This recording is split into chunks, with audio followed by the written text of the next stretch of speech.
Ayan. Tulas ko muna yung tornilyo. Ayan, ha. Tingnan yung likod na nangyari sa kanya. Ayan yun. Corroded. Dito. Ayan, ha. Pati yung terminal na to. So, gagawin ko dito. Hugasan ko muna. Ayan, ha. So, nabasa siya. Then, matagal sigurong na-stuck din yung unit. Kaya, ganito siya. Tapos, dito sa ibabaw, corroded din yan na yan. Okay, good day mga katek. So medyo mainit din sa bodega. So gagawa muna tayo ng window type. Actually common lang naman tong problema nitong window type. At ito, so medyo natampakan tayo ng trabaho. So ipapasilip ko lang sa inyo yung problema nito. Ayan, yung dalawa na nasa ibabaw, napaandar ko na siya. Pero yung isa, nandun sa loob pala. Ayun, yung nasa loob na yon, E1 error. So ituturo ko sa inyo yung problema ng E1 error.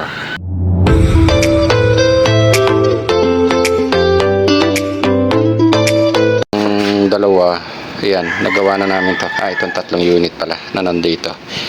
Pero ito ang medyo may malalang problema na nagkaroon ng corrosion ng loob, nabasa.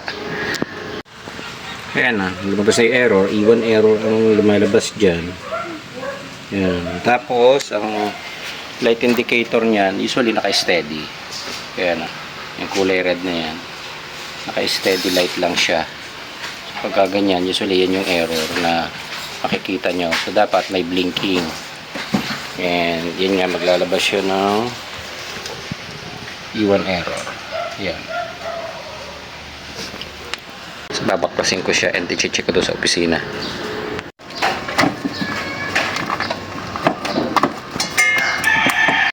So ito yung board niya. Actually nagkaroon siya ng E1 error. May power naman siya eh, yung naka-steady na light indicator. Ang naging issue nito, nagkaroon ng corrosion yung board kasi maaring pinasok ng tubig. Ayan na. Mapapansin nyo pati doon sa tornilyo kalawang eh. Then itong section na ito, yan yung dinadaanan ng communication line. Ayan siya, oh. So makikita nyo corrosion yung ilalim and yung photocoupler. So gagawin ko ngayon, lilinisan ko muna yung board and i-check out ang photocoupler na ito and yung mga resistor na kinalawang na yan kung good pa. Ayan, tulas ko muna yung tornilyo. Ayan, ha. Tingnan yung likod na nangyari sa kanya. Ayan yun, corroded dito. Ayan, ha. Pati yung terminal na to. So gagawin ko dito, hugasan ko muna. Ayan, ha. So nabasa siya. Then matagal sigurong na-stuck din yung unit. Kaya ganito siya. Tapos dito sa ibabaw, corroded din yan na yan. So ito siya kapag wala ka ng no choice na yan. So pwede mo naman siyang basain. So ang palilinis natin, tubig at sabon na lang. Ayan, katulad nito. Pwede naman siya running water, tapos sasabunan natin. Ayan. So lagyan natin ng sabon. Tapos ito, babrush natin siyang. Ayan, so tatanggal na yung dumi. Yung ibabaw, ganoon din yan. Babrush natin to. Yan, dito sa portion ng may photocoupler din. Ayan, o. Ayan, okay.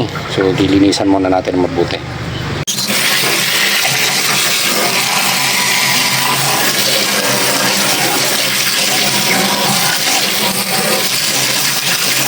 Ito na yung board na nilinis natin. So binlower ko na siya para matuyo. Ayan yung nangyari doon sa may section ng communication. Kaya labas siya ng communication error o yung E1 error. So pag binaliktad natin siya, ayan, ha. Makikita nyo, corroded. Ayan. So gagawin ko, kakaskasin ko lang ito. Nagkaroon ng corrosion na ito. And yung linya na yan na ito, kakaskasin natin kasi malamang may putol dito na linya dito. Then i-resolder natin, titingnan natin kasi talagang no choice na tayo dahil 3 sockets ito, out of stock ng parts nito, wala na tayong mabili. Wala na makuha kahit class B, wala nang mabili. Ayan. Okay? Ito yan ha. So yung portion na yan. So kakaskasin muna natin bago linisan. Ang gagamitin nating panglinis dito, lacquer thinner. Ayan, yung linya na yan. Madalas na puputol yan.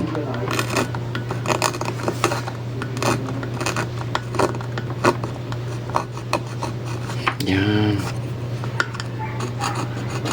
Ito, titignan natin kung nagkaroon ng putol na linya. Ito.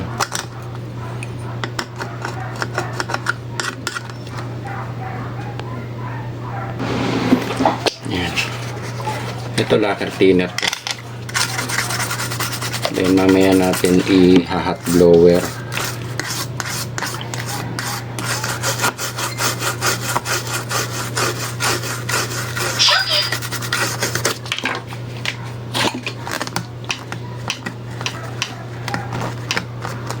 Yan. Okay. So, medyo malinis na siya. Ayun, oh. So, ito, may nakita na akong putol. Ito. Yan. Ito, may connection yan doon sa ibabaw. Then, connected dito. Yan, oh. Tuklap na siya. Ito, may connection din siya dito. Dudukutin na lang natin to. Lalagyan natin ng wire. Ito, putol din, oh. Papunta dito 1, 2, 3, 4. So 4 na linya, putol lahat. Ayan, oh. Then susubukan muna natin idugtong bago na natin baklasin yung puto-coupler kung hindi na siya damage. Ayan, eto.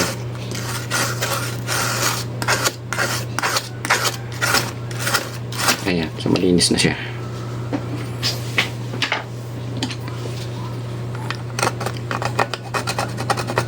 Ito yan, oh.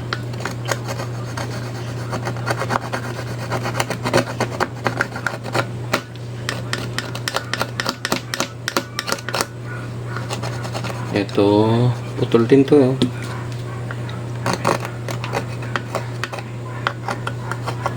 Dito putol din. Yan. Ito okay naman dito. Ito lang yung portion na nagkaroon ng putol na linya. So nung malinis natin, so kaya binasana natin ng tubig para sigurado tayo at makita natin yung then, pati dito kung may mga putol na linya. Ayan, mahirap kasi siyang gawin kung madumi.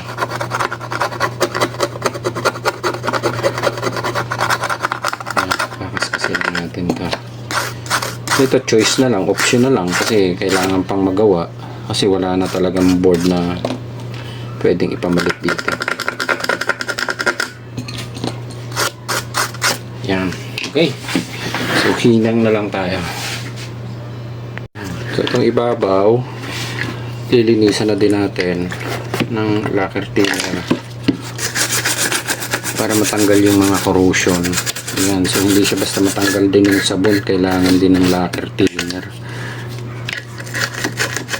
Yan, itong dalawang puto-coupler na to kadalasan nagkakaroon ng issue.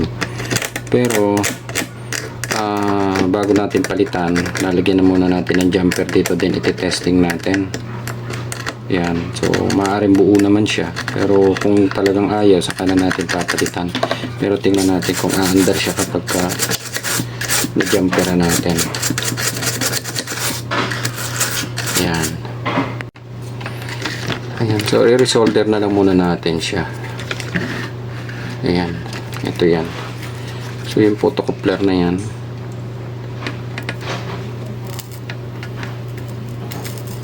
Bago natin linisan ulit pag na-resolder na siya.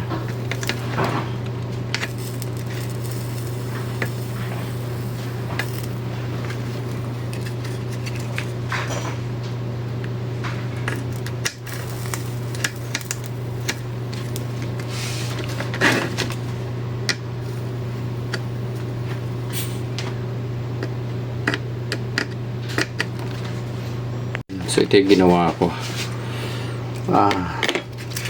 Ginamperan ko na lang ng wire. Yan yung nakikita nyo, yung kulay itim na yan. Ito to. Yan. Jumper wire yan. Pasok dun sa capacitor. Tapos yung isa, ito jumper wire din to. Yan. Ito jumper wire din siya. Galing doon sa teka, ayan o. Nakadikit sa may puto-coupler. Yun. Putol din. So isa na lang. Isang putol na lang yung iti-trace natin kung saan pumunta. And doblehan lang natin ang hinang to.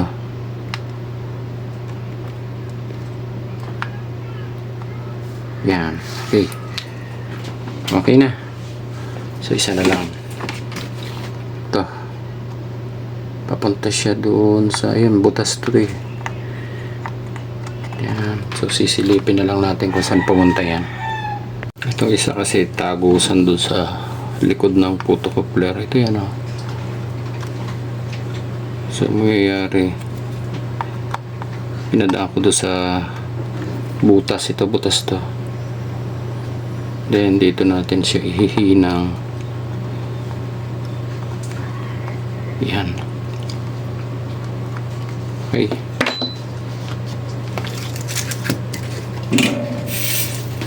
Ito yan o. Dito.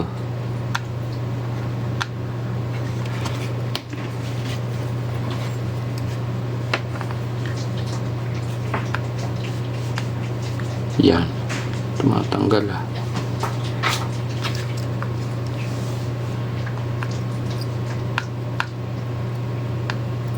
Yun. Okay. Ito siya.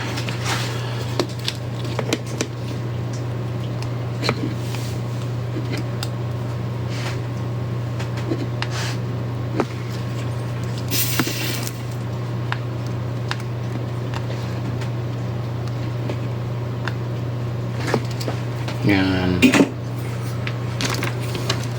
Putulin lang natin yun. Yan. Ito na siya. Yan.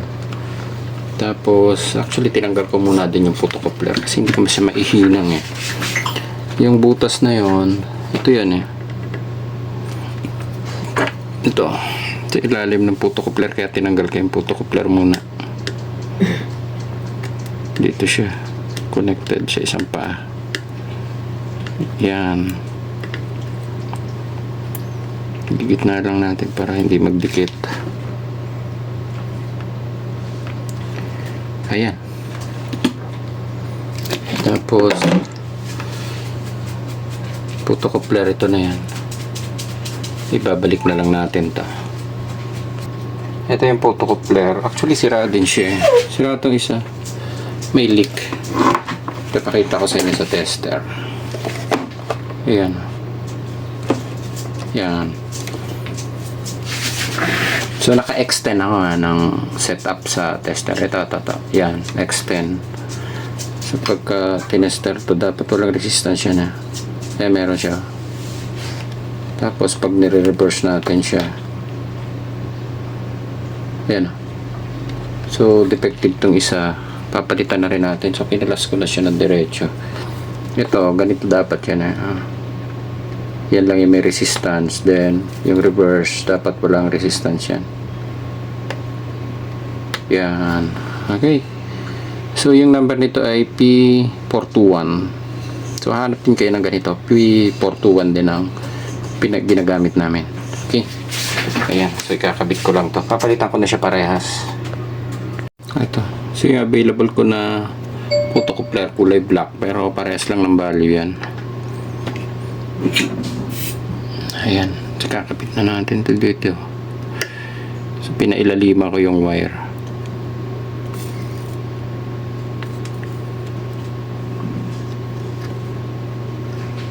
Ayan.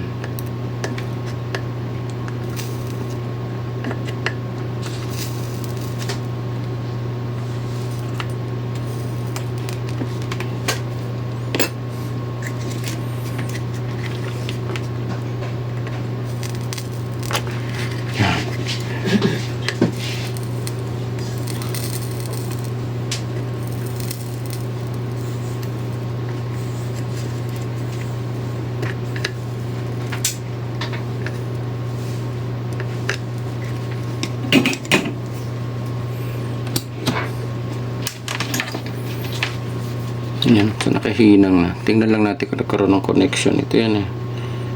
Papunta siya dito. Yun na. Okay, so yung isa ipiting ko na lang dito.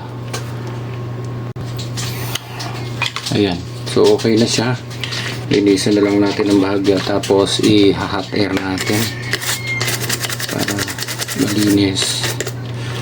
Ayan, so itong kabila, nasaan na yung nilusot na wire? Ayun, so nandito na yan. Ito na yan, yung kanina. Ayan.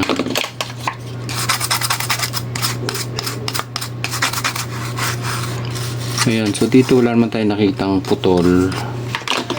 And ito lang talaga yung natahi natin. Ito. Okay, so sisilipin ko na lang sa ano to, tawag dito sa monitor natin kung magkadugtong to. Yan. Okay. Connection. Ito kasi magkakonek eh, dalawa na to. Ayan, connected naman siya. Dito yung isa sa ilalim. Ito yan, yung paanong photocoupler. Yun. Okay, connected siya. Ito, ayos na. So titignan ko na lang kung aandar. Sinubukan muna natin paandarin ng wala pang heatsink. So tingnan lang natin kung maglalabas ng error. Ayan, nag-blink siya tapos nawawala.